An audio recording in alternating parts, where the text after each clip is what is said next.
memohon maaf. Selamat menikmati acara webinar pada pagi hari ini. Semoga bisa menambah wawasan baru. Mungkin itu saja dari saya, lebih dan kurangnya mohon dimaafkan. Wabillahi taufiq wal hidayah. Wassalamualaikum warahmatullahi wabarakatuh. Waalaikumsalam warahmatullahi wabarakatuh. Terima kasih kepada Saudari Yusfika Sari atas sambutannya. Selanjutnya yaitu sambutan dari Ketua Dema F Fakultas Ilmu Tarbiyah dan Keguruan UIN Syarif Hidayatullah Jakarta. Kepada Saudara Abdullah Hanif, disilakan. Baik. Assalamualaikum warahmatullahi wabarakatuh. Yang terhormat Ibu Dekan FPTK, Ibu Siti Nurul Azkia PhD, yang terhormat Ibu Salama Agung sebagai Wadek 3 FPTK, yang kami hormati Bapak Musli Amrullah MPD sebagai narasumber kita pada pagi hari ini, yang saya hormati dan yang saya banggakan teman-teman mahasiswa FPTK dan juga peserta webinar yang ikut hadir pada pagi hari ini. Alhamdulillah wa kafa wassalatu ala nabil mustafa mabadu. Pertama saya ucapkan terima kasih kepada Pak Musli Amrullah yang berkenan untuk memberikan ilmunya kepada kita melalui webinar pada pagi hari ini. Semoga apa yang beliau niatkan itu menjadi amal ibadah di sisi Allah Subhanahu wa taala. Kemudian terima kasih juga kepada panitia khususnya Departemen Kominfo yang telah mengkoordinir acara ini hingga berjalan pada pagi hari ini, yang telah menciptakan ruang diskusi bagi kita dengan tema AI dalam jurnalistik ancaman atau peluang. Kemudian terima kasih juga saya ucapkan kepada mahasiswa IPTK peserta yang ikut berkontribusi mensukseskan acara webinar pada pagi hari ini. Sedikit tadi telah disinggung oleh Kak Justin ya sebagai Kepala Departemen Kominfo, dan juga banyaknya akan dibahas nanti oleh narasumber kita. Di sini saya akan membahas sedikit tentang AI yang baru-baru ini juga viral ya, kayak yang udah Kak Justin bilang tadi. AI sendiri itu merupakan, untuk teman-teman ketahui ya, merupakan komputer dengan karakteristik seperti otak manusia. AI tentu memiliki kelebihan dan kelemahan. Salah satu kelebihannya itu AI itu efisien dalam mengerjakan kerja manusia dan juga dapat mengatasi human error. AI juga memiliki kelemahan. AI ini dia tuh terbatas dalam memahami konteks yang lebih luas dari data yang dia punya. Ada seorang ahli mengatakan bahwa teknologi dibuat untuk mengurangi beragam ketidakpastian. Hadirnya presenter yang telah didemonstrasikan TV One ya waktu itu ya, presenter yang berbasis AI. Hadirnya presenter AI itu salah satunya digunakan untuk mengurangi beragam kesalahan yang dilakukan manusia saat membawa acara. Teknologi tetap sebagai alat untuk mengurangi ketidakpastian, tapi teknologi pemegang kepastian itu tetap ada pada tangan manusia. AI bisa saja menjalankan semuanya, tapi jika tidak di bawah pengawasan manusia untuk mengontrol informasi tersebut, AI akan mengembangkan logikanya sendiri yang mungkin tidak kontekstual dengan kepentingan manusia. Tentu kita tahu algoritma AI ini sudah memungkinkan untuk bekerja membuat kesimpulan sendiri. Salah satu contoh yang sempat viral juga yaitu ChatGPT ya yang berbasis AI. Namun AI ini kalau dibiarkan itu akan berkembang menjadi logika mesin yang tidak sesuai dengan konteks logika manusia. Kontrol manusia juga sangat diperlukan dalam proses pemberitaan AI karena bisa saja AI menyampaikan sesuatu yang secara logika benar tapi secara konteks manusia salah.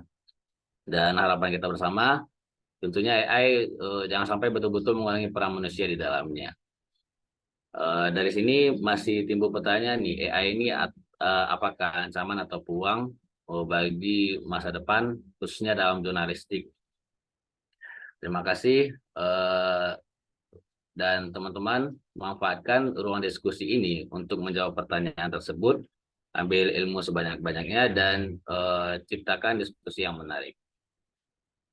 Itu aja ya, semoga bermanfaat. Terima kasih atas perhatian, mohon maaf bila ada salah. Assalamualaikum warahmatullahi wabarakatuh. Waalaikumsalam. Terima kasih kepada Saudara Ketua Hanif atas sambutannya. Baik, selanjutnya sambutan dari Wakil Dekan 3 Fakultas Ilmu Tarbiyah dan Keguruan UIN Syarif Hidayatullah Jakarta. Kepada Ibu Salama Agung MA PhD dengan hormat disilakan. Baik, terima kasih MC. Bismillahirrahmanirrahim. Assalamualaikum warahmatullahi wabarakatuh. Suara saya terdengar nggak ya? Terdengar Ibu, tapi Dengar ya? agak kecil. Oke, sekarang sudah ya? Oke, baik. Mudah-mudahan sudah lebih jelas ya. Baik, Bismillahirrahmanirrahim. Hamdan masyukuran lillah, amma ba'd. Yang tentu saya banggakan kawan-kawan penyelenggara ya, penyelenggara kegiatan ini tentu didukung oleh DEMA, SEMA, dan saya kira seluruh organisasi himpunan serta seluruh mahasiswa FITK.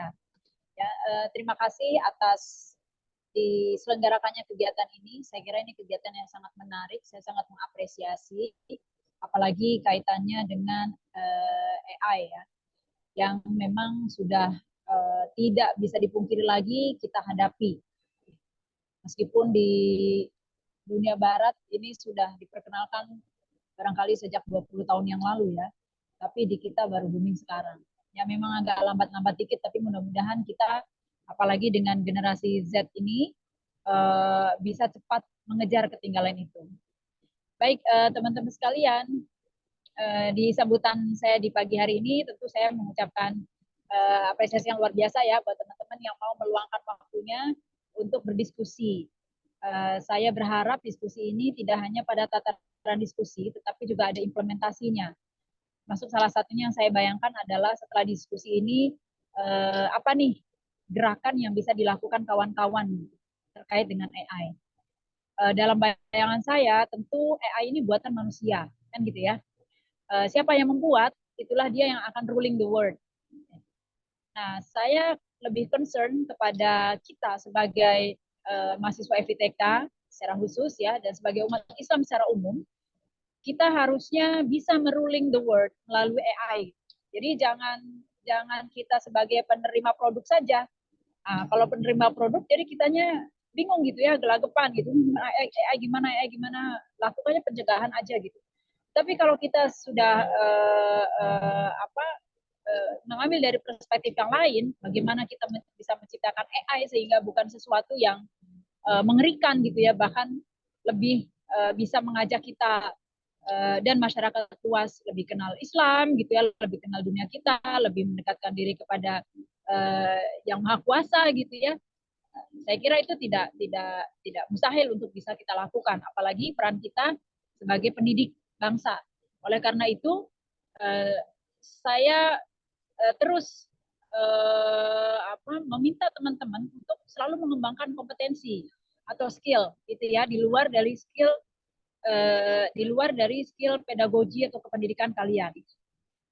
AI dan perkembangan teknologi sudah tidak bisa dipungkirin lagi. Jadi kalau kawan-kawan masih berada di dalam kamar kos dan masih menghafal rumus-rumus atau mengingat teori-teori pendidikan, saya kira sudah tidak saatnya lagi. Ayo keluar, kembangkan kompetensi, skill gitu ya, tentang digital atau apapun yang bisa membuat kalian lebih berkembang dan lebih bisa menguasai dunia ini.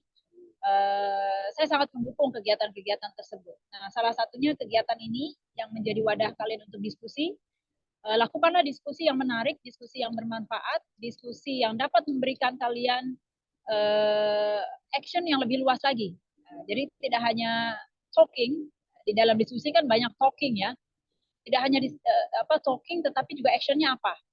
Nah, tapi talking itu penting dalam rangka mendevelop action kita apa. Jadi sekali lagi saya berharap dari kegiatan diskusi ini teman-teman bisa mendapatkan insight, bisa memberikan ide-ide kreatif dan inovatif untuk bisa dapat mengimplementasikan kompetensi atau skill digital gitu ya, bahkan untuk mengembangkan kompetensi digital terutama di bagian AI gitu ya, untuk untuk ruling the world gitu. Nah, mudah-mudahan narasumber kita Mas Musli yang saya kenal betul, beliau orang yang sangat kreatif gitu ya, yang mau belajar, yang mau membuka diri, open mindset, ya, growth mindset. Saya kira itu yang paling penting. Jadi mudah-mudahan Mas Musli bisa mengiring kawan-kawan untuk melakukan diskusi-diskusi yang meaningful, yang bermanfaat, yang bisa membawa teman-teman untuk lebih meningkatkan potensi diri. Saya kira itu saja. Sekali lagi selamat berdiskusi dan saya tunggu hasil actionnya. Ya, terima kasih. Assalamualaikum warahmatullahi wabarakatuh. Waalaikumsalam warahmatullahi wabarakatuh. Terima kasih kepada Ibu Salamah Agung MA PhD atas sambutannya. Baiklah hadirin yang berbahagia, selanjutnya kita masuk ke acara inti pada pagi hari ini, yakni penyampaian materi. Sebelum masuk ke penyampaian materi, saya akan membacakan CV pemateri kita.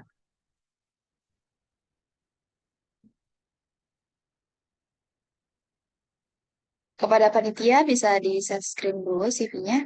Oke, baik. Pemateri kita pada pagi hari ini, Bapak Muslih MPD. Beliau adalah saat ini staf akademik di Fakultas Ilmu Tarbiyah dan Keguruan UIN Syarif Hidayatullah Jakarta. Beliau tertarik pada penulisan akademik, berbicara di depan umum atau public speaking, dan terlibat dalam kegiatan sosial. Beliau juga aktif terlibat dalam proyek jurnalistik dan sebelumnya aktif di organisasi kemahasiswaan terkemuka. Basic information, beliau lahir di Indramayu 18 Februari 1989.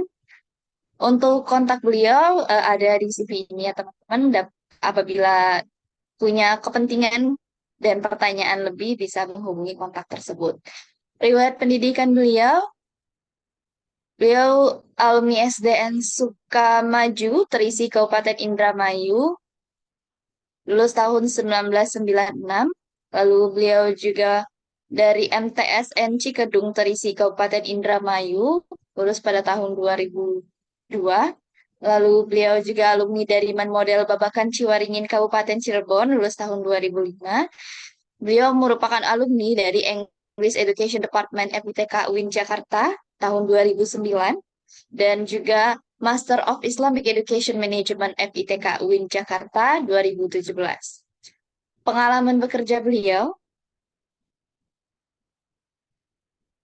saat ini merupakan staf akademik Fakultas Ilmu Tarbiyah dan Keguruan UIN Syarif Hidayatullah Jakarta dari tahun Agustus 2016 hingga sekarang, bekerja sebagai public relation dengan mengelola dan menulis berita di website fakultas, mengkoordinasikan kegiatan dan acara kehumasan di fakultas untuk mempromosikan citra positif.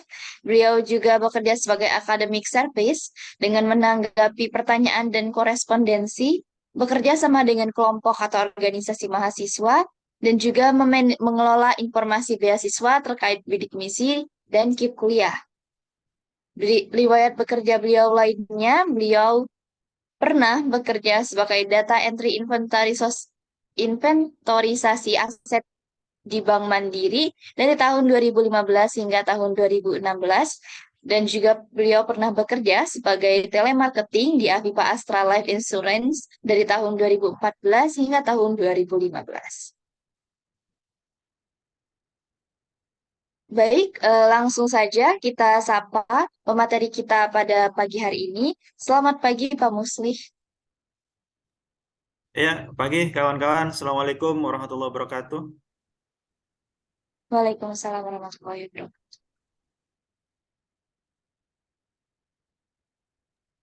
Apa kabar Bapak? Selamat pagi.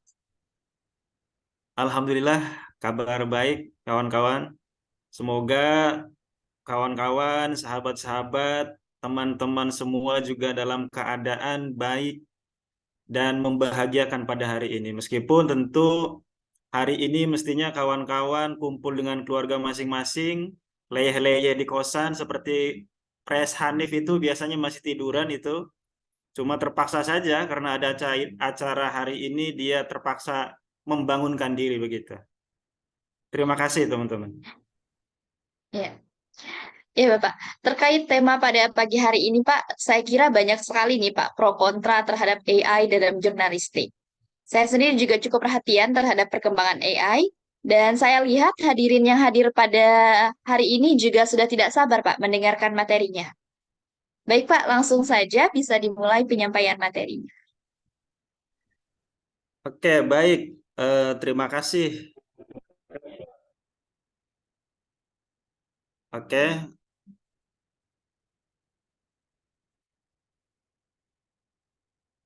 Baik, teman-teman. Assalamualaikum warahmatullahi wabarakatuh. Waalaikumsalam Waalaikumsalam. warahmatullahi wabarakatuh. Innal hamdalillah nahmaduhu wa nasta'inuhu wa nastaghfiruh wa na'udzu billahi min syururi anfusina wa min sayyiati a'malina. Amma ba'd. Yang saya hormati Ibu Wakil Dekan Bidang Kemahasiswaan, Ibu Salamah Agung, MA PhD. Yang saya hormati juga Presiden DEMAF Fakultas Ilmu Tarbiyah dan Keguruan, Abdullah Hanif, dan Sarah sebagai wakil ketuanya. Teman-teman, ini saya nggak bisa melihat layar nih. Coba di close dulu ininya.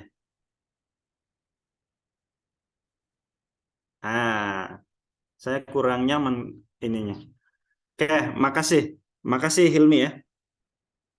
Baik, teman-teman, pertama tentu saya mengucapkan terima kasih atas undangan sharingnya ke saya. Sebenarnya mestinya ini bukan ke saya gitu. Ini saya bukanlah orang yang punya otoritas atau tidak otoritatif untuk membicarakan hal-hal yang begini begitu. Dengar ya suara saya teman-teman ya. Dengar Pak, jelas Pak. Oke, baik, Iya, saya lanjut terdengar, ya. Pak. Baik, saya lanjut. Tetapi tentu saya tidak bisa menolak jika diminta oleh adik-adik saya sendiri begitu untuk diskusi, untuk sharing bersama.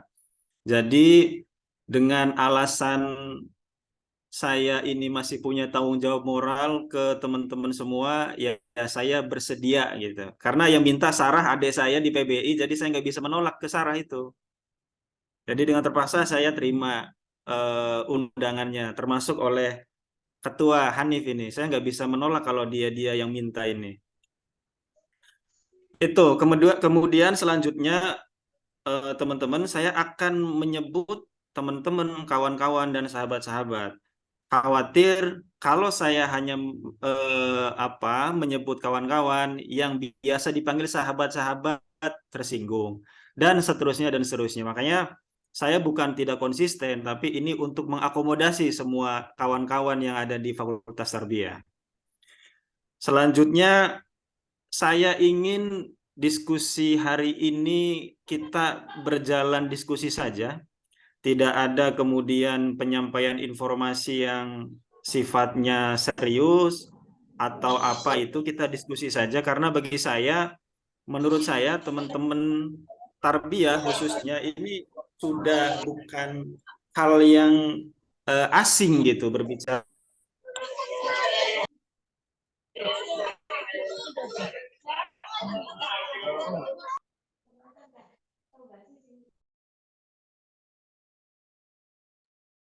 Pak, mohon maaf itu kayaknya ke mute Pak. Oke tadi ya, oke. Ya, konteks terhadap jurnalistik apa dan seterusnya bagi saya, teman-teman, sahabat-sahabat semua sudah mengetahui itu gitu. Nah, mungkin untuk berdiskusi, saya seringkali ketika berbicara di depan mahasiswa, saya memastikan mahasiswa yang di hadapan saya ini bukan ibu-ibu majelis taklim. Yang ketika mendengar ustadznya itu hanya iya, amin, setuju. Level mahasiswa tarbiyah itu bukan di situ, teman-teman. Level mahasiswa tarbiyah itu ketika ada dialog, ada diskusi, ya diskusi gitu. Diskusi dua arah. antara speaker, antara narasumber dengan audiens.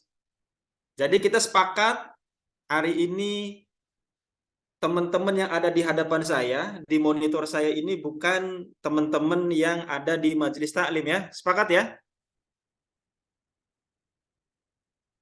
Sepakat. Oke. Oke, sepakat. Oke, baik teman-teman. Saya tidak terlalu menyiapkan dengan serius sebenarnya isu ini karena ya tadi yang pertama teman-teman pasti sudah tahu isunya AI itu apa dan seterusnya dan seterusnya. Saya hanya pengen berdiskusi saja. Kira-kira tadi apa yang telah disampaikan Pres Hanif itu ada nggak yang bisa menjelaskan ulang? Silakan boleh dipandu oleh MC, silakan. Saya pengen langsung berdiskusi saja nanti. Silakan MC tolong dibantu. AI Ya, itu apa gitu? Dengan bahasa teman-teman ya. Saya pengen silakan ada beberapa teman-teman menyampaikan pemahaman terkait AI-nya itu apa dengan bahasa kawan-kawan sendiri. Silakan. ya baik kepada teman-temannya ini mengemukakan pendapat terkait apa itu AI. Dipersilakan untuk raise hand. Ya, silakan. Karena tujuan saya itu untuk berdiskusi. Kalau hanya penyampaian satu arah, ya biasanya saya di khutbah nanti kalau hari Jumat. Silakan kawan-kawan.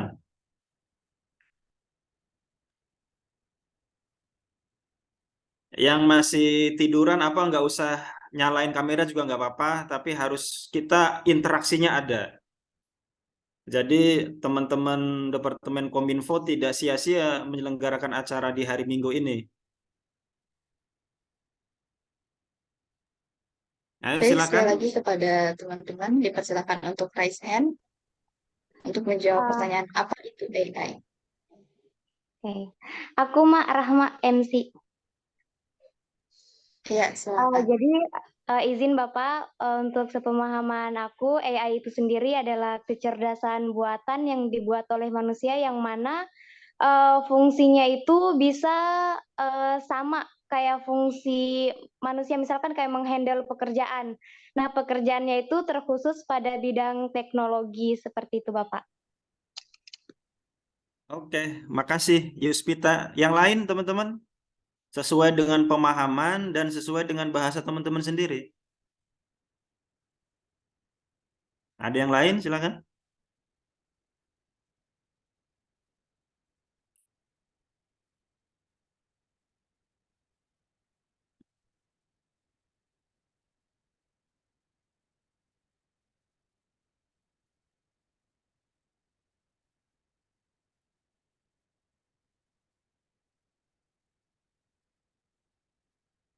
Ayo, saya pengen tahu kabinet progresifnya Hanif ini seprogresif apa pemikirannya.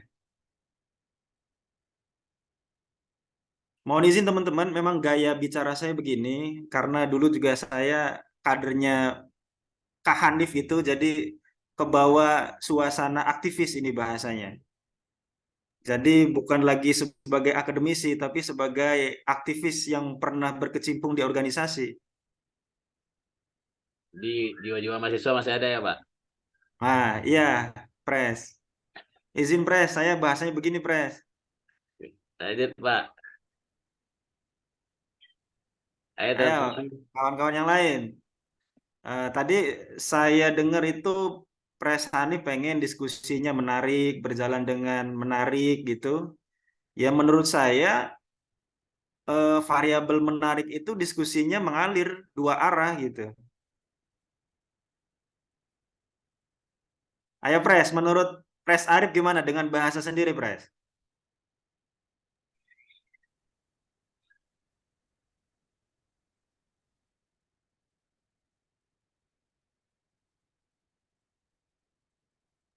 Masih mute itu Hanif?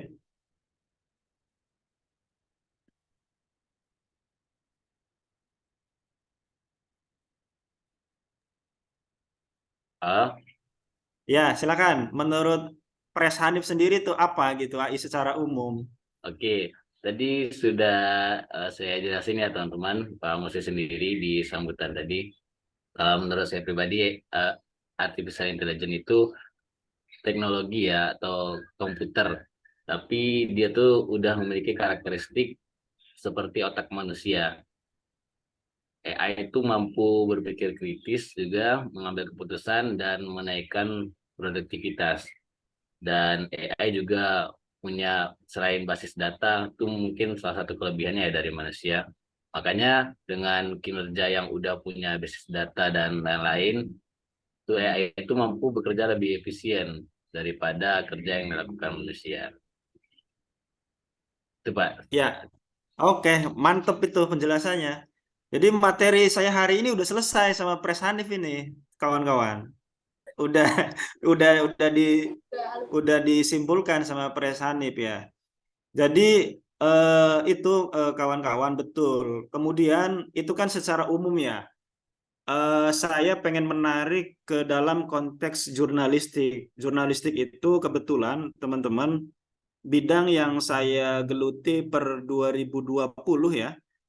Saya sebelumnya ditugaskan di staf akademik di Tarbiyah dan pernah juga di Magister di lantai 4 dan sekarang lantai 5 dari 2016 sampai 2020.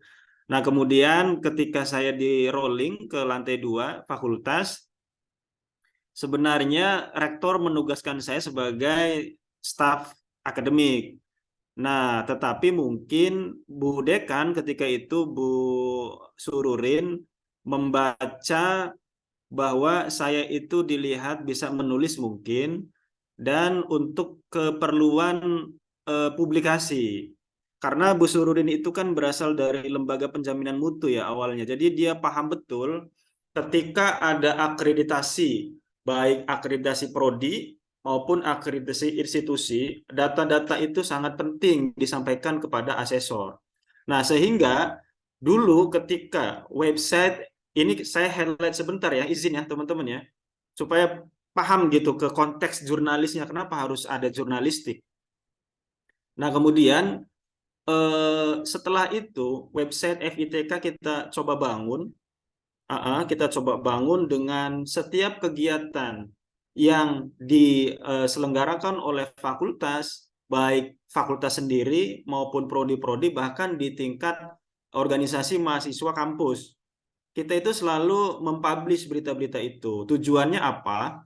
Ketika ada tagihan di dalam akreditasi, di dalam borang istilahnya, misal PBI pernah melaksanakan kegiatan apa saja. Dulu ketika website itu tidak difungsikan dengan baik, teman-teman PBI akan sedikit banyak menarasikan hal-hal yang sifatnya agak bohong gitu. Karena asesor itu akan menanyakan. Contoh misal asesor visitasi di PBI tahun 2019 misal. Dia bisa saja akan menanyakan kegiatan-kegiatan dari 2016 ke 2018 apa saja kegiatannya. Kalau data-datanya tidak ada, data-datanya tidak real, itu tidak akan membuat happy asesor. Selama ini sebelum website itu diaktifkan, banyak saya salah satu orang yang sering menyusun borang dan sering terlibat dalam asesmen lapangan oleh asesor, ya kita banyak bikin notulasi yang bohong gitu, tidak berdasarkan fakta ketika kegiatan itu dilangsungkan. Saya sering mengarang notulasi, misal rapat pimpinan ngebahas apa, yang ngarang tahunnya tahun berapa, kemudian yang di situ ada siapa aja dan seterusnya dan seterusnya. Akhirnya kita mengarang-arang saja gitu karena kebutuhan akreditasi. Nah, mungkin belajar dari pengalaman itu, dekanat sebelumnya Bu Surin dan teman-teman itu menunjuk saya khususnya untuk mengisi website, mempublish berita-berita yang sifatnya update, faktual dan seterusnya. Di dalamnya juga ada misal kegiatan DMAF. Hari ini nanti siang akan ada beritanya nanti. Jadi DMAF menyelenggarakan apa, tempatnya di mana, pesertanya siapa, kemudian materinya tentang apa, di situ akan disampaikan. Dan itu ketika ada tagihan oleh asesor, coba saya mau lihat kegiatan DMAF tentang apa? Ya kita tinggal searching di website DMAF akan muncul semua, muncul semua tuh kegiatan-kegiatan DMAF. Dan itu real, kegiatannya real, faktual gitu.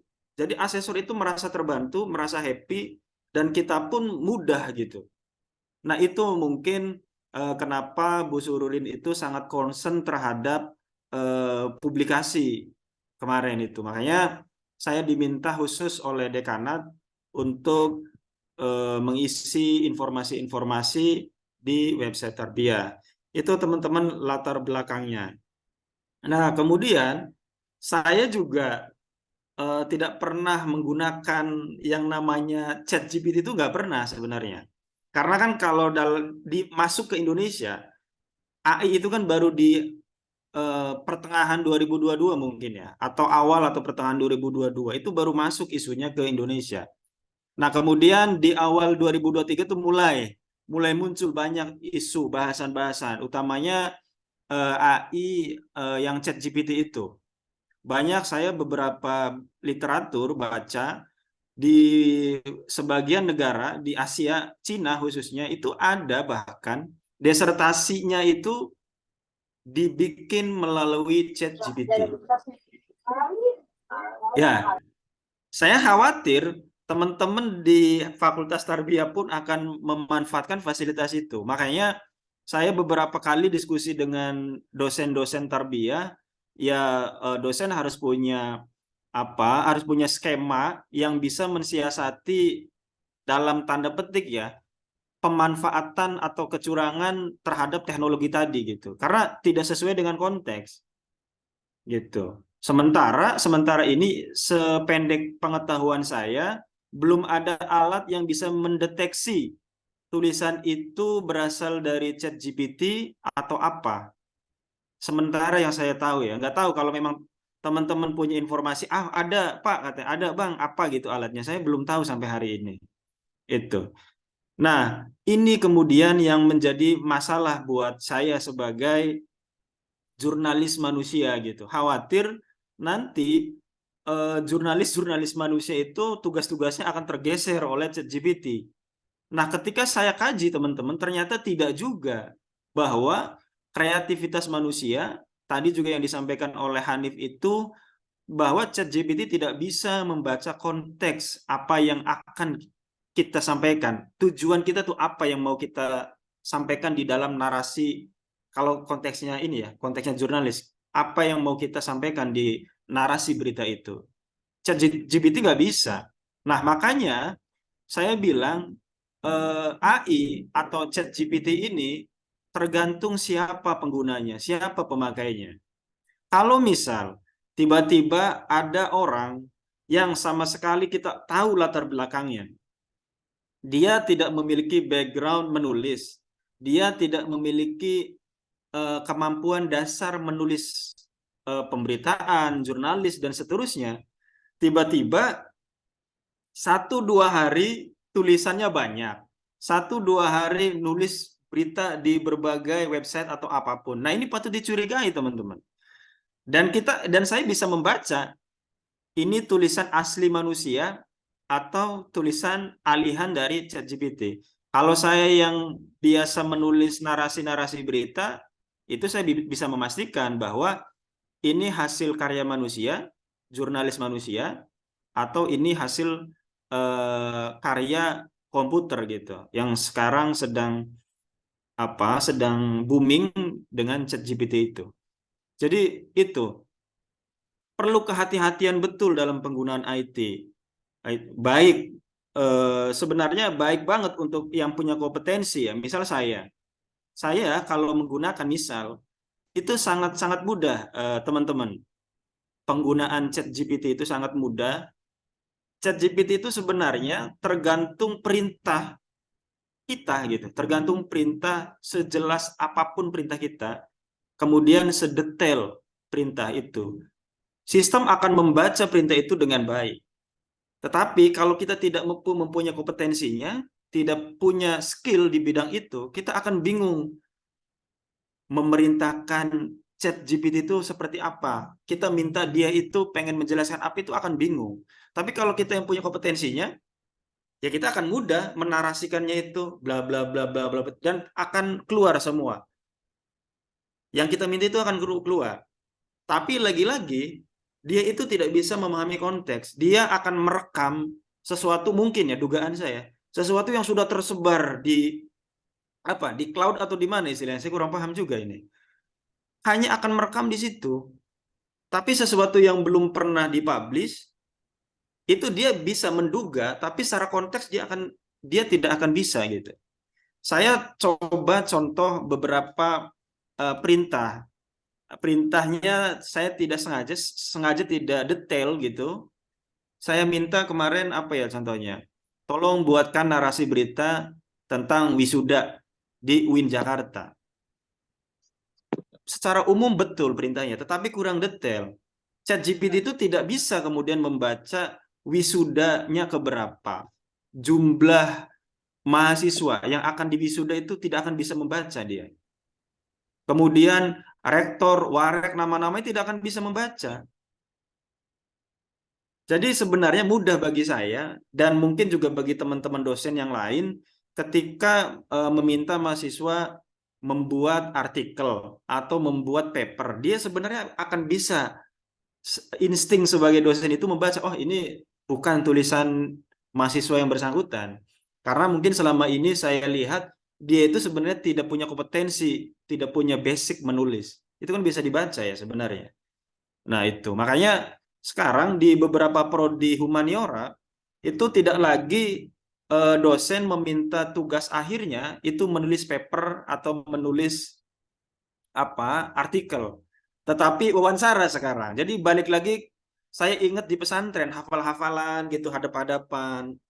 Jadi lebih ke wawancara. UTS UAS-nya ada beberapa prodi dan ada beberapa dosen yang melakukan itu. Itu menurut dia itu buat mensiasati mahasiswa yang menggunakan ChatGPT dan semacamnya itu. Nah, kemudian soal kompetensi. Saya penekanannya di kompetensi, teman-teman. Saya orang bahasa Inggris. Ya, writing itu adalah skill dasar. Skill dasar yang dimiliki mahasiswa bahasa biasanya. Dan tidak bisa writing itu dikuasai hanya dalam beberapa hari atau beberapa minggu. Itu nggak bisa. Ini prosesnya panjang, kawan-kawan. Orang yang bisa menulis itu nggak bisa simsalabim, karena itu basic skill, kompetensi dasar.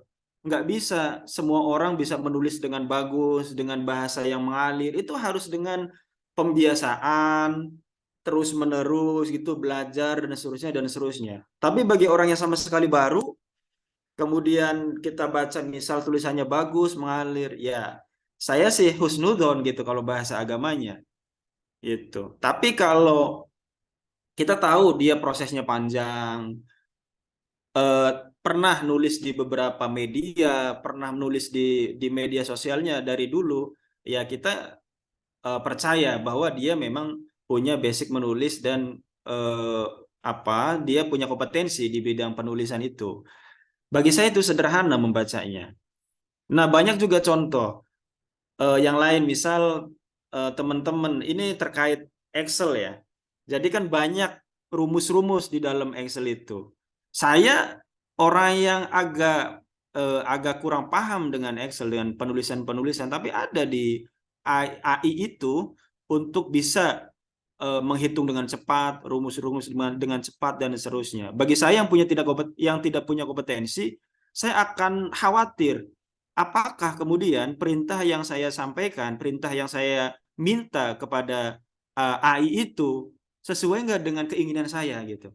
Jangan sampai saya minta data A karena saya tidak paham begitu, sementara yang akan disajikan oleh AI itu data B. Ya saya akan menerima saja karena saya nggak tahu, nggak punya dasar dengan itu. Nah makanya salah satu key pointnya, penggunaan AI itu baik bagi mereka yang punya kompetensi, tapi tidak untuk kepada orang yang tidak memiliki kompetensi. Jadi baik kepada yang punya kompetensi dan tidak baik kepada sebaliknya. Itu teman-teman. Contoh analogi sederhana terkait penggunaan AI ini. Misal ada orang dia agak gaptek gitu. Ya orang tua lah, saya orang tua supaya lebih real ya. Orang tua yang kurang akrab dengan IT begitu, tetapi anaknya karena sukses gitu, sudah sukses, dia membelikan smartphone kepada orang tuanya. Pertanyaan saya, apakah kemudian orang tua itu bisa memanfaatkan HP yang smart itu? Sementara orang yang memegangnya tidak paham IT, tidak paham teknologi, apa kira-kira yang akan dirasakan oleh ibu itu, oleh orang tua itu? Dia akan merasa bingung. Ini alat apa sih katanya? Ah, ini Bu, ini nih smartphone Bu. Ini semua informasi sekarang ada di layar HP ini dan seterusnya dan seterusnya. Hari ini terjadi bencana di Amerika, hari ini pun kita bisa melihat, detik ini pun kita bisa melihat informasi itu.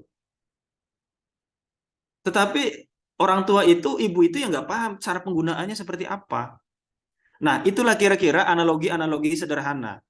Contoh misal, orang yang tidak bisa naik kendaraan, mobil lah. Nah, tiba-tiba dapat hadiah, dapat undian, dapat mobil mewah. Apa nggak bingung dia itu, mobil itu mau diapakan? Awalnya kan pasti bingung, karena dia tidak punya kompetensi di situ. Nyetir aja nggak bisa bawa mobil, gimana mau dikasih mobil, dan apalagi mobil, misalnya mobil sport, mobil apa begitu, yang aneh menurut umumnya orang, dan itu kan akan menjadi masalah. Bukan menjadi solusi, tapi bahkan akan menimbulkan masalah-masalah baru. Itu yang kemudian key point saya dari pertama, yaitu ini harus sesuai dengan kompetensi. Yang memegang, yang mengendalikan teknologi itu orang yang punya kompetensi. Itu. Nah, itu teman-teman. Nah, dalam konteks jurnalistik juga tadi yang disampaikan, buat yang seperti saya mungkin atau teman-teman yang lain yang biasa menulis itu sangat membantu, lebih cepat. Jadi karena kita paham konteksnya, kemudian kita juga bisa menarasikan perintahnya, itu akan sangat membantu buat orang yang model saya dalam penulisan pemberitaan. Kita perintahkan saja, tolong tuliskan bla bla bla, tempatnya di sini, bla bla bla, sama sedetail mungkin. Itu AI akan sangat mudah membaca apa yang kita mau begitu. Tetapi lagi-lagi kawan-kawan, setelah dapat informasi dari ChatGPT itu ataupun apapun yang lainnya, kita harus membaca ulang. Harus membaca ulang pelan-pelan dari awal. Karena memang narasi manusia dengan narasi komputer itu tentu akan berbeda. Cara pendekatannya, cara etisnya, kemudian kontekstualisasinya itu sangat berbeda. Makanya tidak serta-merta ketika kita dapat informasi dari mesin kemudian kita langsung share. Itu saya pikir salah sama sekali. Harus dibaca ulang, harus dikontekstualisasikan dengan kehidupan sehari-hari. Karena AI itu nggak bisa membaca itu menurut saya. Sepemahaman saya sampai sekarang masih begitu.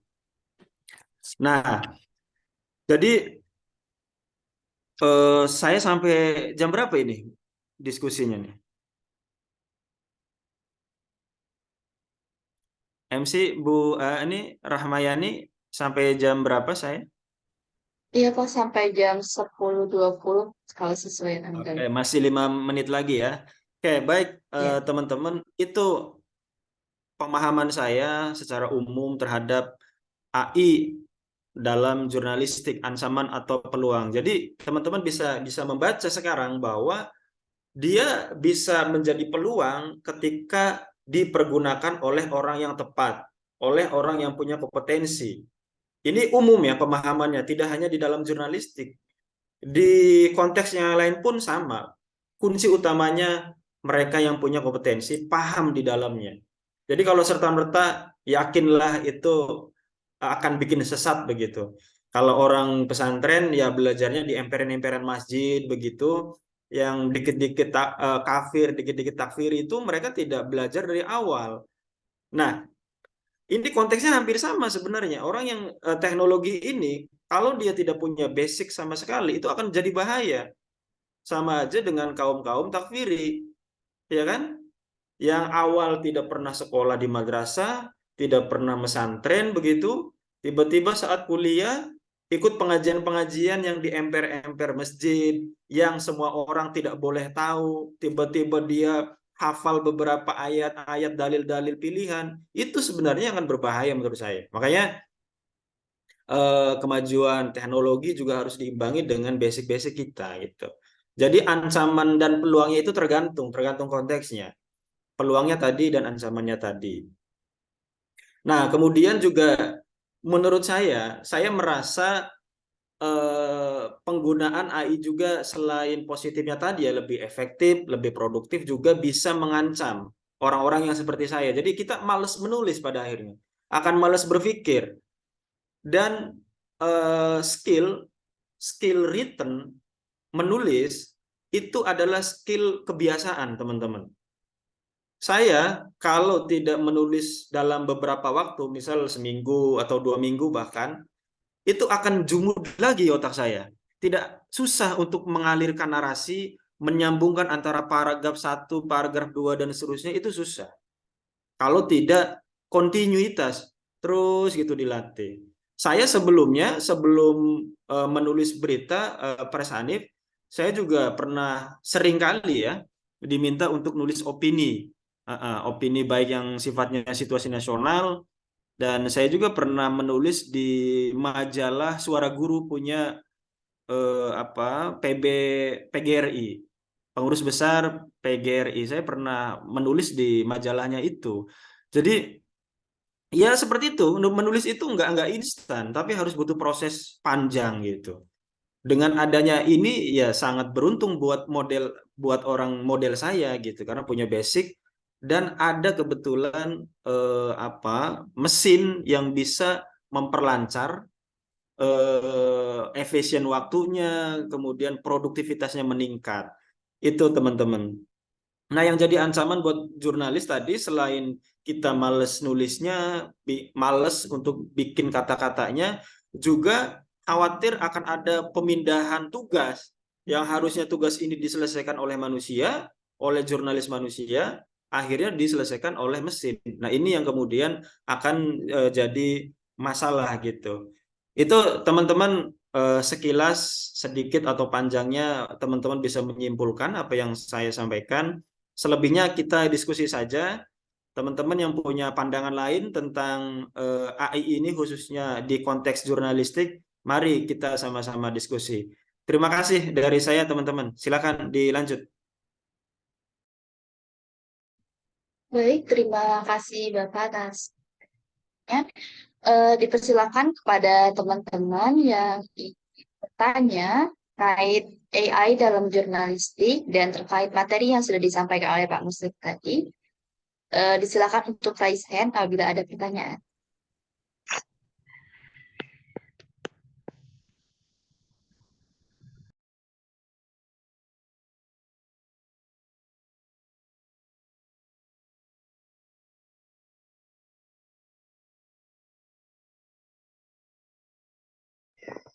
Ya, silakan.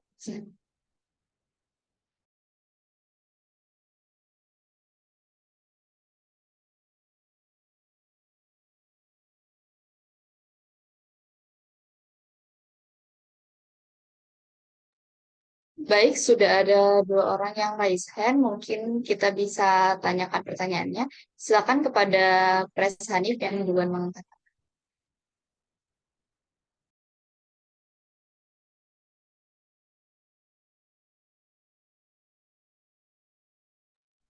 Baik, terima kasih moderator ya.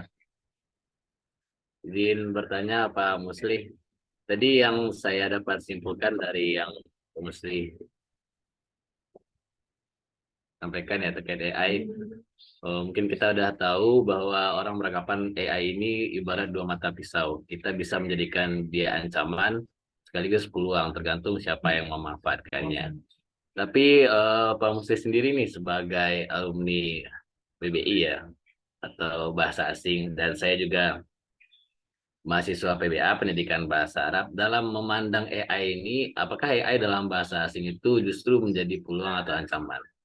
Ini mungkin di luar tema sedikit ya, bukan dalam jurnalistik kita bahas, tapi dalam bahasa asing. Karena ada yang berpendapat bahwa AI justru peluang yang besar bagi orang-orang yang pandai dalam bahasa asing, karena tadi AI tidak bisa memahami konteks dari apa yang diinginkan manusia. Selama manusia itu ya manusia itu harus mengontrol supaya sampai konteks yang diinginkan. Nah, untuk dalam bahasa asing sendiri itu peran AI bagaimana? Sedangkan mungkin kita banyak menggunakan AI dalam penerjemahan, mungkin Google Translate, dan ada terjemah otomatis juga yang ya teknologi yang berkembang sekarang lah. Apakah kemampuan bahasa asing nantinya itu menjadi peluang yang besar untuk orang-orang yang ahli dalam bahasa asing, atau justru menjadi ancaman perannya digantikan oleh AI? Semoga ini pertanyaan untuk Bang Musli ya, tapi jika ada teman-teman yang punya pendapat lain dan juga punya keresahan yang sama, bisa disampaikan juga. Terima kasih.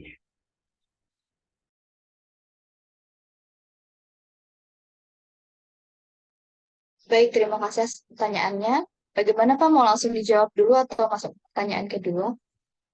Boleh langsung ya. Iya, ini Ya. menarik konteks bahasa asing itu. Ya, lagi-lagi Pres Hanif, AI ini sangat membantu bagi mereka yang sudah punya basic ya, punya kompetensi basic di dalam bahasa Inggris. Nah, misal kayak saya, kemudian Sarah, itu mungkin sangat membantu. Misal di UIN Jakarta itu kita punya lembaga PLKI ya. Intinya dia itu kerjasama dengan luar negeri. Rapat-rapatnya mereka itu seringkali ada tamu dari luar negeri menggunakan bahasa asing. Nah, tugas bagi notulis itu kan mencatat apa yang sedang didiskusikan, sedang dibicarakan real time ketika itu. Nah, logika kita antara pendengaran kemudian dengan tulisan itu akan lebih cepat pendengaran dibanding tulisan. Nah, ChatGPT ini atau AI ini sangat bermanfaat di situ. Jadi, untuk notulis seperti saya, itu akan saya tulis poin-poinnya, Pres. Kita tulis poin-poinnya, apa-apa yang disampaikan, karena tulisan kita tidak akan bisa mengejar apa yang dia sampaikan. Poin-poinnya kita tulis, kemudian selesai, baru kita instruksikan ke mesin itu. Tolong buatkan narasi notulis dengan data-data berikut. Udah, itu kemudian dengan menggunakan bahasa Inggris yang baku dan benar. Itu akan muncul bahasanya. Nah, bagi kita yang punya dasar pemahaman bahasa Inggris akan membaca ulang. Mana nih kata yang tidak sesuai konteks, mana yang dan seterusnya. Itu kita akan bisa karena kita punya kompetensi di situ. Nah, sementara misal ini saya tidak mengurangi kemampuan bahasa prodi lain, tetapi ya secara umum pemahaman bahasa Inggrisnya akan lebih kurang dibanding teman-teman prodi bahasa Inggris. Misal dari prodi PAI saja saya sebut, dia nggak punya basic bahasa, kemudian diminta menuliskan bahasa Inggris dengan alat itu, apakah dia kemudian bisa? Saya pesimistis dia akan bisa memaksimalkan alat itu. Jadi lagi-lagi akan balik ke kompetensi awal dasar. Nah, kemudian menurut saya penggunaan AI, ChatGPT atau lainnya itu baik digunakan untuk di level pekerja, untuk di level profesional. Saya tidak merekomendasikan penggunaan alat ini dengan dan sejenisnya itu bagi teman-teman pembelajar, bagi mahasiswa, bagi pelajar, bagi orang yang mau belajar. Buat saya pribadi ya, mungkin teman-teman punya pandangan lain, punya argumentasi lain. Buat saya tidak cocok karena tadi akan bikin ketergantungan. Sementara ahlian itu kita yang punya, keahlian itu kita yang punya. Kalau kemampuan mah gampang. Kemampuan, pengetahuan itu gampang kawan-kawan. Tapi kalau keahlian, skill, itu sudah melekat di dalam diri. Kalau pengetahuan gampang kita baca. Apapun yang ingin kita tahu, informasi tentang apapun, kita bisa tahu detik ini, menit ini. Mudah kalau pengetahuan. Tapi kalau skill pengetahuan itu prosesnya lumayan panjang, bro, gitu kan. Enggak sehari 2 hari. Jadi itu Pres Hanif. Jadi lagi-lagi tergantung konteksnya, punya kompetensi atau tidak. Dan bagi saya penggunaan AI, ChatGPT dan seterusnya lebih direkomendasikan bagi mereka yang sudah profesional, sudah bekerja dan seterusnya. Tapi untuk mereka pembelajar dan seterusnya yang mau belajar tentang sesuatu, saya pikir tidak cocok. Diperkenalkan boleh, tapi tidak bisa digunakan terus-menerus dan kemudian menjadi kebiasaan. Kalau lepas dengan dengan alat itu, dia akan bingung. Akan bingung lagi dia karena memang selama ini dia terbantu oleh alat. Ketika alatnya bermasalah, namanya juga alat kan, bisa aja tiba-tiba mati. Contohnya UIN Jakarta kemarin, kita punya Zoom yang premium banyak, tapi ketika tidak dilanjutkan lagi kita akan jadi bingung.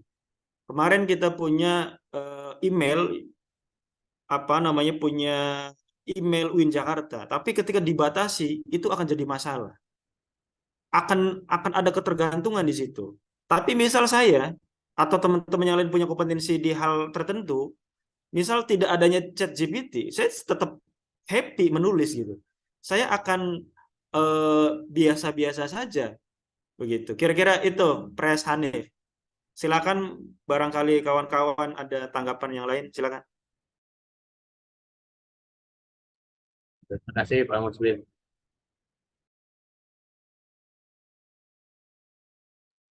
Ya, baik, disilakan kepada para hadirin yang apabila ingin menanggapi pertanyaan dan memberikan pendapat terkait pertanyaan pertama.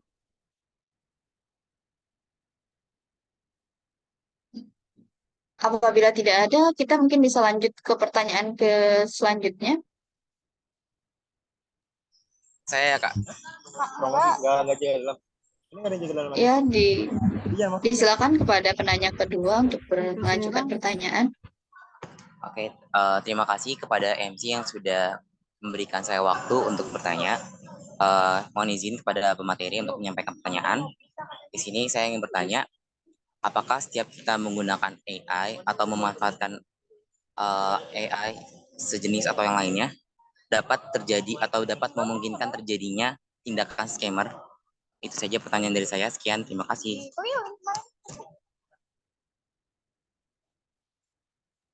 Baik, terima kasih atas pertanyaannya. Mungkin bisa langsung dijawab, Pak, atau gimana?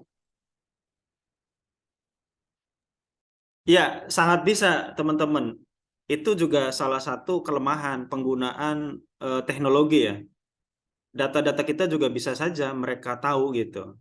Makanya ya kalau teman-teman tidak perlu sama sekali dengan alat-alat begitu, ya menurut saya bisa dihindari. Gitu, bisa, sangat bisa.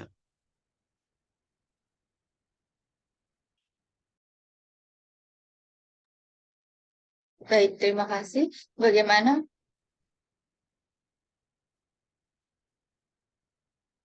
Ya, kita lanjut ke pertanyaan selanjutnya. Apabila masih ada dari teman-teman yang ingin bertanya, disilakan untuk raise hand. Ya, baik, silakan kepada Saudara Alfiansyah untuk mengajukan pertanyaan. Ya, baik. Assalamualaikum warahmatullahi wabarakatuh. Selamat pagi Pak Muslim dan teman-teman di sini. Sebelumnya perkenalkan saya Egit. Saya di sini dari umum ya Pak. Jadi saya sebelumnya tertarik ya terkait dengan pembahasan dari teman-teman tema ini sendiri terkait dengan AI untuk terkait dengan jurnalistik. Karena kebetulan saya sendiri juga ada sangkut pautnya dengan jurnalistik Pak. Dan tapi saya lebih ke bagian video dan editing konten gitu Pak. Tapi ada teman saya juga yang bagian jurnalistiknya di tim kami. Nah, kalau menurut Bapak sendiri nih, tadi kan sudah disampaikan bahwa AI ini sendiri kan bagus bagi yang paham ya Pak ya, yang mengerti, namun yang kurang paham kalau misalnya itu tinggal copy aja. Dan kelemahannya ini juga kurang detail. Nah, menurut Bapak selain di sisi itu, apakah ada yang lainnya tidak Pak?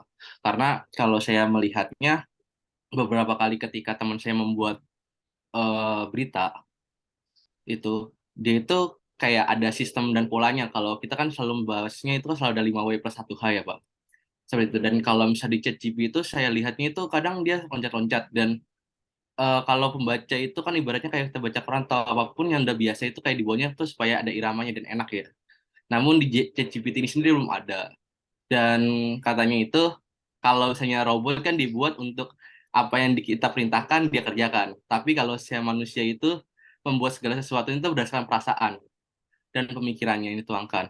Nah, apakah mungkin ke depannya tentu ChatGPT ini sendiri di luarnya ChatGPT ada, yang penting AI, apakah kemungkinan bakal sisa seperti itu juga selain dari kata perintah gitu, Pak?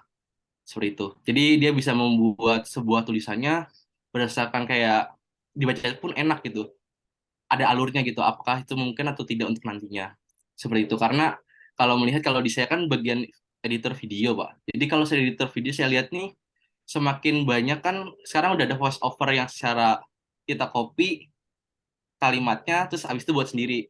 Terus sekarang udah mulai ada kayak semacam eh apa kayak gudangnya suara lah. Jadi suara kita dimasukkan, habis itu ntar kayak suara kita kayak itu, kalau saya melihatnya adalah secara nggak langsung itu AI ini sendiri ingin mengembangkan isi-isinya melalui dari kita secara gratis.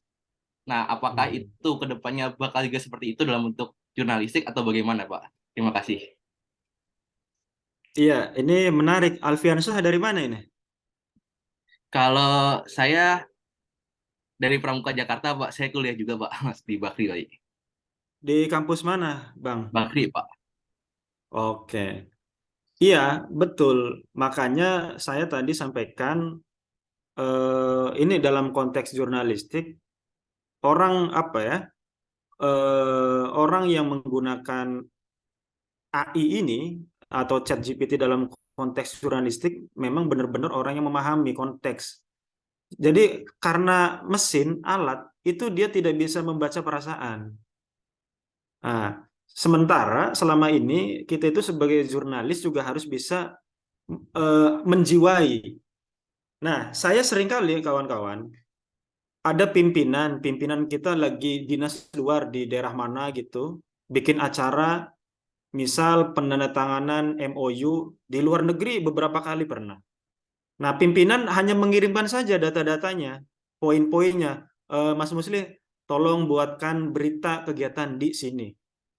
Saya sangat mudah membuat narasi itu, tetapi feel saya itu nggak dapat. Kurang menjiwai lah kira-kira begitu. Jurnalis itu akan mempunyai rasa yang beda ketika menulis real time di lapangan ketika itu, atau ya tadi melalui pesan yang harus dinarasikan kegiatannya di Kuala Lumpur misal, sementara saya ada di Ciputat. Ya secara tulisan bisa kita, membacanya juga bisa. Tapi feel ketika menulisnya kita nggak dapat. Saya nggak tahu kalau yang lain. Nah, jadi ya tadi betul di dalam jurnalis juga kan ada kaidah-kaidah penulisan jurnalistik gitu. Nah, di situ skill kita dipertanyakan, kompetensi kita di jurnalistik tuh punya atau enggak gitu. Kalau enggak ya tadi, Bang, kita akan share-share aja. Makanya kalau saya, dan ini juga informasi ke teman-teman, jadi setelah dapat informasi itu dibaca ulang, yang saya sampaikan tadi dibaca terus dari atas sampai bawah pelan-pelan, dan ada sebenarnya kata-kata yang tidak, ini mah bukan bahasa saya, kok ini bahasanya kaku banget gitu loh. Jadi nggak mengalir gitu. Karena memang mesin nggak punya perasaan. Nah, beda dengan saya punya perasaan kan? Gitu. Jadi nggak mengalir, dan ada beberapa konteks-konteks yang tidak sesuai dengan kaidah-kaidah gitu. Nah, kemudian juga tadi bahwa sementara ini sependek pengetahuan saya, ChatGPT itu akan memproduksi sesuatu yang sudah ada gitu di alam ini. Nggak tahu apalah namanya, saya kurang memahami gitu. Nah, ketika tidak ada yang kita minta, mereka juga nggak tahu. Saya pernah bikin minta dibuatkan informasi tentang UIN Jakarta awal-awal banget. Coba, UIN Jakarta harusnya data UIN Jakarta itu sudah tersebar di mana-mana. Saya sengaja minta datanya itu terkait UIN Jakarta dan susunan kepengurusannya. Namanya juga aneh, siapa nggak tahu, saya lupa namanya. Bukan orang yang pernah dilantik. Kalau Prof. Komarudin Hidayat, oke lah, dia dulu pernah jadi rektor. Prof. Dede pernah. Bu Amani pernah. Itu sengaja saya buat permintaannya peralihan dari Bu Amani ke Pak Asep. Tapi nama-nama itu tidak tersebut di keterangan rektor UIN Jakarta oleh ChatGPT itu. Itu kemudian yang membuat saya, wah ini alat nggak sama sekali sempurna buat saya. Kalau memang datanya belum ada, belum tersedia, ya dia tidak bisa membaca. Kalaupun ada, dia punya pemikiran futuristik misal, lagi-lagi kita harus juga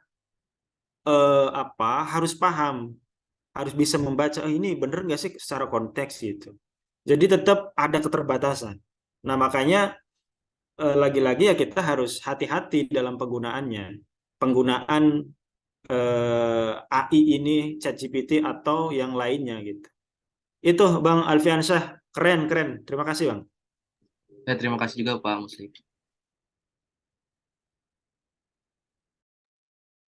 Ya, baik, karena sudah ada 3 pertanyaannya masuk dan juga waktu kita untuk sesi tanya jawab juga sudah habis. Mungkin sesi tanya jawab ini bisa kita tutup dan kita akan masuk ke acara selanjutnya. Baik, sebelumnya Pak, apa ada closing statement dulu dari Pak Musli? Boleh ya.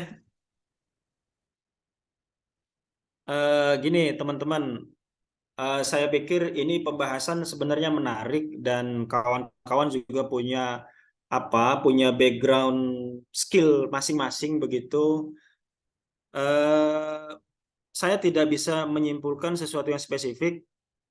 Bagi saya, seorang aktivis itu kesimpulan ada di kepala teman-teman masing-masing.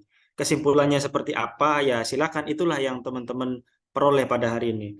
Tapi bagi saya, ChatGPT itu sangat bermanfaat. Sebenarnya penggunaannya AI itu sangat bermanfaat. Tapi tidak dapat menggantikan keahlian manusia yang tadi saya sampaikan. Tidak dapat menggantikan keahlian manusia, terutama kreativitas manusia. Itu ya, penekanannya itu AI itu bermanfaat, tapi tidak bisa menggantikan keahlian manusia, terutama kreativitas manusia. Jurnalis manusia itu sangat terbantu dengan adanya mesin ini gitu. Tapi lagi-lagi kita harus hati-hati karena dia seringkali tidak bisa membaca konteks, kemudian tidak bisa melibatkan perasaan dalam penulisannya, ya itu, dan terutama dia tidak bisa berinteraksi dengan manusia lainnya kan. Kalau kita bikin berita, datang ke orang wawancara, kita tahu gitu feel-nya, diskusi tahu gitu enak, diskusi wawancara itu kita enak langsung. Tapi kalau dengan mesin ya kita nggak tahu itu. Itu mungkin poin utamanya.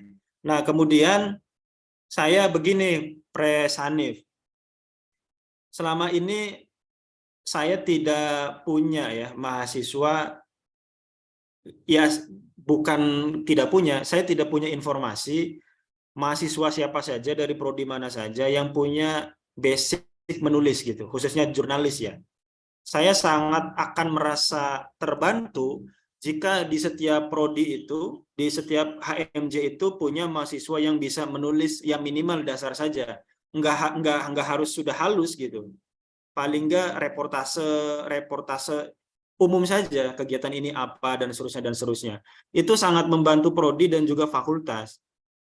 Saya pengen gitu datanya dari Pres Hanif atau siapa, kira-kira siapa mahasiswa di tiap prodinya, di tiap HMPS-nya yang bisa sama-sama belajar jurnalis dengan saya. Nanti sama-sama kita belajar bareng bagaimana penulisan berita yang baik dan benar dan seterusnya. Nanti untuk kami jadikan sebagai kontributor di setiap kegiatan-kegiatan HMPS. Jadi kegiatan HMPS tidak selesai acara hari itu selesai gitu, nggak ada pemberitaannya. Itu pertama itu. Nah, kedua, apakah di setiap selesai kegiatan, baik itu HMPS maupun DMAF, itu ada publikasinya, Pres Hanif atau Sarah yang bisa jawab. Kalaupun ada, nanti diteruskan ke saya biar bisa dipublish di website FITK gitu. Jangan hanya di internal teman-teman saja. Jadi pertanyaan dan keinginan saya tadi, apakah ada teman-teman yang mau melibatkan diri di dunia jurnalis kampus Tarbiyah? Nanti kita belajar bareng dengan saya, dengan Pak Nanang Sehu itu senior humas UIN gitu. Kebetulan juga ada di Tarbiyah sekarang, jadi saya sering kolaborasi. Dan yang kedua, apakah setiap kegiatan HMPS, DMAF itu ada publikasinya dan di mana gitu publikasinya? Itu mohon dijawab Pres Hanif. Oke, terima kasih Pak atas saran ya bagi kami dan juga keinginan.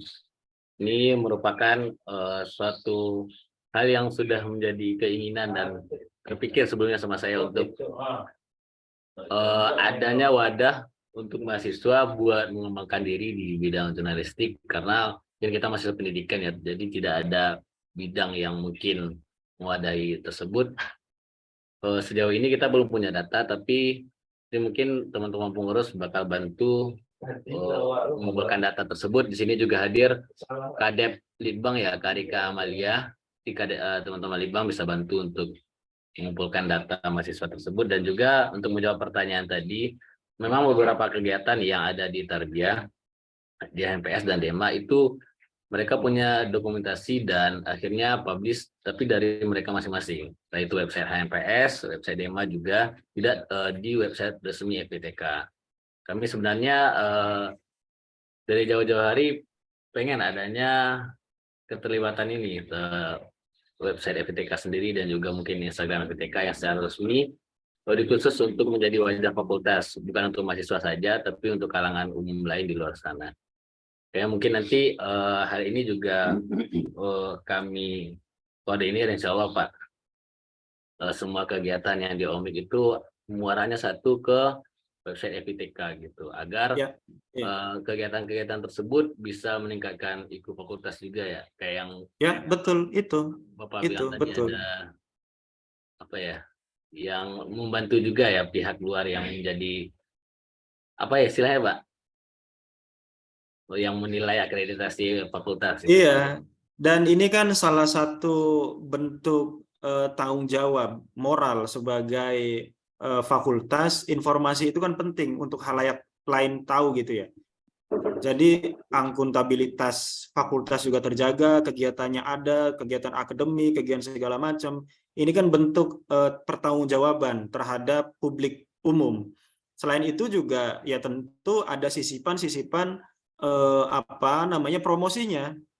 Promosi hari ini kita bisa tahu kampus-kampus di luar negeri, kita cek websitenya, cek informasi-informasinya. Nah, kalau website kita sama sekali mati gitu, informasinya nggak update, kegiatan-kegiatannya nggak pernah dipublikasikan, ya calon mahasiswa juga mungkin nggak bakalan menarik begitu. Kalau ada kegiatan-kegiatan mahasiswa, apalagi misal calon mahasiswanya aktivis OSIS, pramuka, dan seterusnya, background aktivis itu akan melekat di dalam dirinya. Kalau kegiatan-kegiatan di fakultasnya tidak ada yang menampilkan kegiatan HMPS, DMAF, ya mungkin juga mereka nggak tertarik gitu, Hani. Nah, makanya saya sih berharap saya sebagai official dari fakultas ya ingin berkolaborasi dengan kawan-kawan pengurus OMIK terkait khususnya publikasi begitu.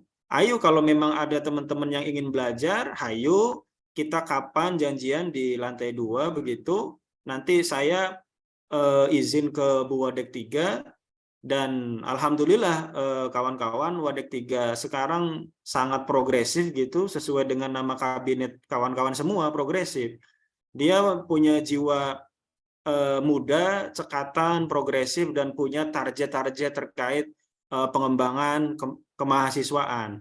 Dan kebetulan juga saya diminta khusus oleh Bu Agung Salama itu untuk menjadi staf khususnya dia.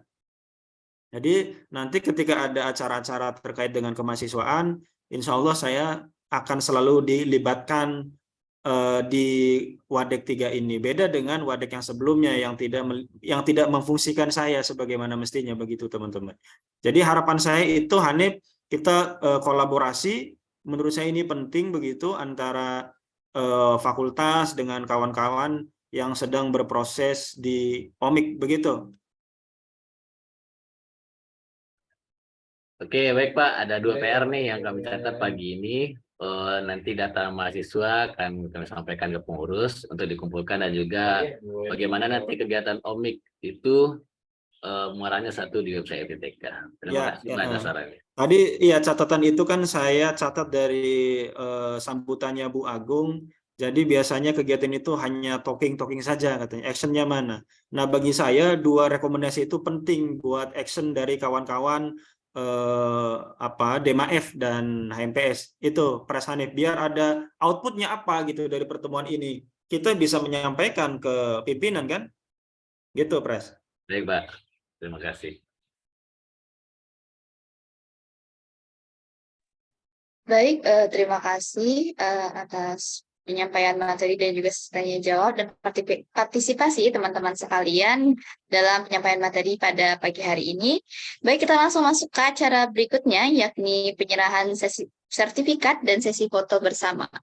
Pertama akan ada penyerahan sertifikat, dipersilakan kepada Ketua DEMA FITK untuk menyerahkan sertifikat.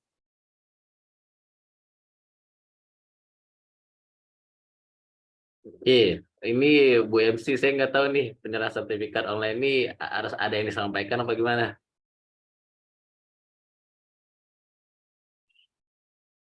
Atau sekedar dokumentasi aja? Iya, dokumentasi. Oke.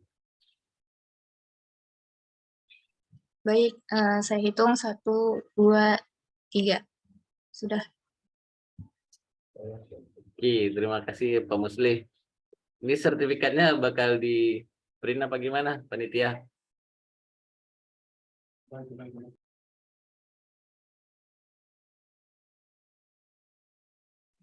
Mungkin akan diserahkan secara sertifikat, Pres. Oke, siap. Baik, terima kasih. Kita langsung masuk ke sesi foto bersama. Dipersilakan kepada seluruh hadirin yang kameranya belum diaktifkan untuk segera mengaktifkan kamera, karena kita akan segera masuk ke sesi foto bersama.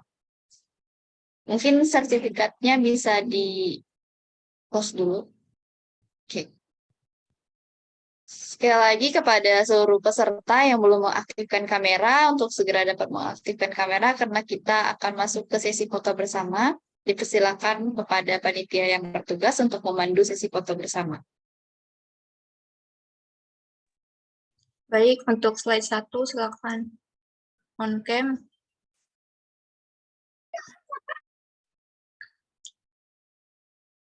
Satu, Ntar dulu. Nanti yang foto ini dikirim ke saya ya, teman-teman ya. iya, baik Bapak. Ya. 1, 2, 3. Untuk slide 2, silakan on cam. 1, 2, 3. Baik, sudah. Baik, terima kasih. Acara selanjutnya yakni hiburan kepada Saudari Ingrid Amanda, dipersilakan. Baik, terima kasih banyak Kak Rahma atas kesempatannya, dan halo semua teman-teman yang hadir pada webinar hari ini. Semoga sehat selalu ya. Oke, kalau kata orang-orang katanya tak kenal maka tak sayang. Biar bisa disayang sama teman-teman, saya akan memperkenalkan diri terlebih dahulu. Perkenalkan, namaku Ingrid Amanda. Saya juga mahasiswa UIN Jakarta, semester udah tua ya sekarang. Doakan semoga bisa lulus tahun ini, oke. Saya dari jurusan Pendidikan Bahasa dan Sastra Indonesia. Oke, teman-teman, mungkin teman-teman tahu kalau saya adalah seorang pendongeng. Mungkin sebagian dari kalian tahu kalau saya adalah seorang pendongeng. Nah, saya akan menunjukkan teman dongeng saya pada hari ini. Halo semuanya, salam kenal. Nah, aku adalah Lili. Nah, teman-teman, tapi bedanya hari ini adalah saya tidak akan tampil sebagai seorang pendongeng, saya tidak akan mendongeng pada kesempatan kali ini, tapi saya akan membacakan sebuah puisi. Nah, kebetulan brandingan awal saya pada saat masuk ke UIN Jakarta adalah seorang pembaca puisi.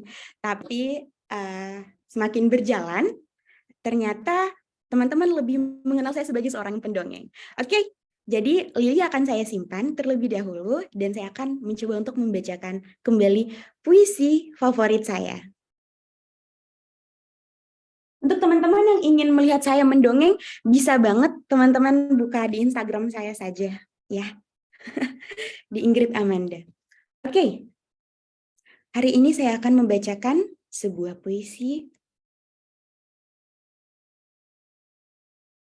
Elegi. Karya Tuti Herati.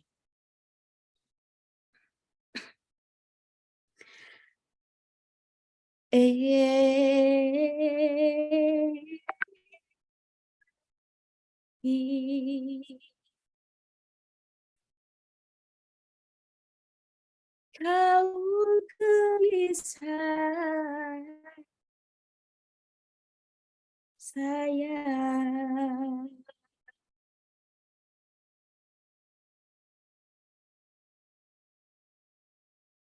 Kau gelisah, sayang. Tampaknya malam akan menyingkirkan awan. Tetapi pucuk-pucuk mendung memercikan getar.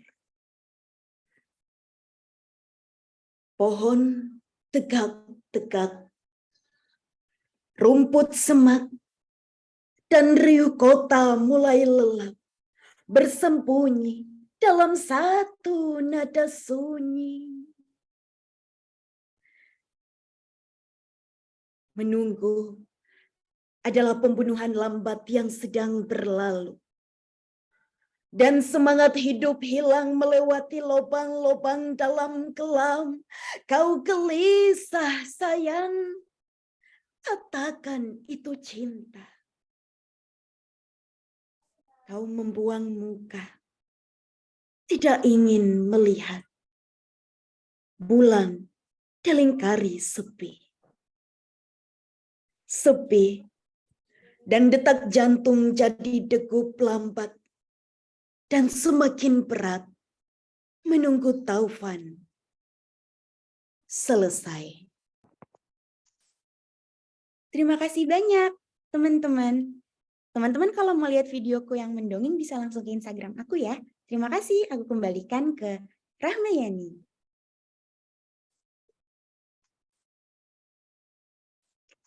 Terima kasih Kak Ingrid atas hiburannya.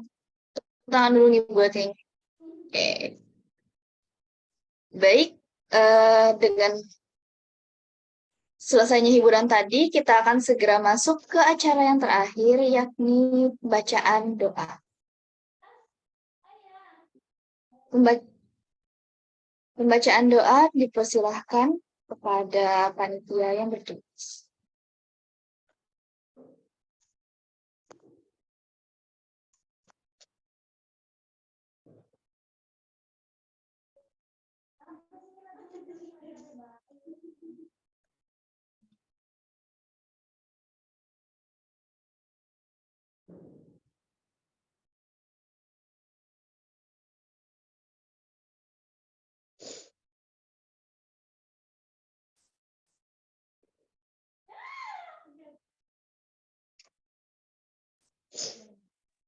Baik, saya membacakan doa dari acara kita pada pagi hari ini.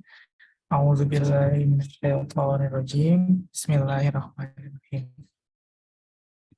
Alhamdulillahirabbil alamin, hamdan yuafi ni'mahu wa yukafi mazidah.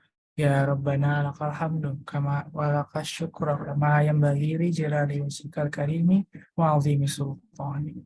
Allahumma salli wa sallim ala sayyidina Muhammad wa ala alihi wa sahbihi ajma'in. Allahumma inna nas'aluka salamatan fid din ad-dunya wal akhirah wa afiyatan fil jasad wa ziyadatan fil ilmi wa barakatan fil rizqi wa taubatan qabla al-maut wa rahmatan 'inda al-maut wa maghfiratan ba'da al-maut wa najatan minan nar wal afwa 'inda al-hisab bi rahmatika ya arhamar rahimin. Rabbana hab lana min azwajina wa dhurriyyatina qurrata a'yun waj'alna lil muttaqina imama. Rabbana أوزعنا أن أشكر نعمتك التي أنعمت علينا وعلى والدينا وأن نعمل صالحا ترضاه ونعمل صالحا ترضاه وأدخلنا برحمتك في عبادك الصالحين. ربنا آتنا في الدنيا حسنة وفي الآخرة حسنة وقنا عذاب النار. Amin ya Allah ya Rabbal Alamin. Selanjutnya saya kembalikan ke MC. Terima kasih kepada Saudara Hibiar Fadila. Bacaan doa. Dengan berakhirnya doa tadi, maka berakhir pula kegiatan kita pada pagi hari ini. Semoga materi yang disampaikan dapat bermanfaat dan menambah insight baru bagi kita semua. Terima kasih kepada pemateri yang sangat luar biasa pada pagi hari ini karena telah menyampaikan materi yang luar biasa pula. Dan terima kasih untuk teman-teman yang telah berpartisipasi untuk menyukseskan acara kita pada pagi hari ini. Baik, saya dari MC undur diri. Mohon maaf apabila ada kesalahan kata, lebih dan kurangnya. Saya akhiri. Wassalamualaikum warahmatullahi wabarakatuh. Waalaikumsalam. Assalamualaikum warahmatullahi wabarakatuh. Assalamualaikum warahmatullahi Oke, wabarakatuh. terima kasih teman-teman, kawan-kawan, makasih ya semuanya. Terima kasih juga, Pak. Terima kasih Ya, banyak. makasih, tetap semangat untuk berproses. Kak Abdul Hanif, makasih Sarah, Yuspita Sari, Kak Ingrid Amanda, dan kawan-kawan yang lain, makasih semua. Semoga sukses dan sehat semua ya. Saya izin live duluan.